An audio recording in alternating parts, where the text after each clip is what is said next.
வைத்தனர். அப்போது தன்னுடைய ஊர்திக்கு முன்பு அதிமுக மற்றும் விஜய் ரசிகர் மன்ற கொடிகளை பிடித்துக் கொண்டிருந்த அக்கட்சியினரை பார்த்து கொடியை இறக்குமாறு கடுமையாக திட்டினார்.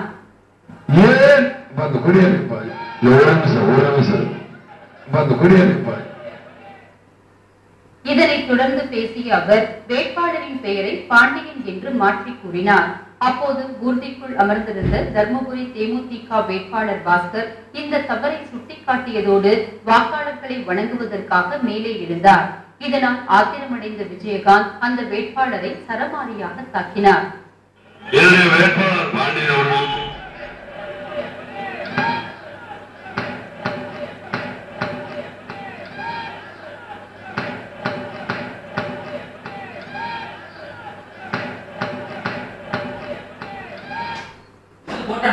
குடிபோதையில் பொதுமக்கள் முன்னிலையிலேயே கீழ்த்தரமாக பேசியதோடு தரக்குறைவாக நடந்து கொண்ட விஜயகாந்தின் நடவடிக்கையை கண்டு அவரது கட்சி தொண்டர்கள் அதிர்ச்சியடைந்தனர். தமிழக சட்ட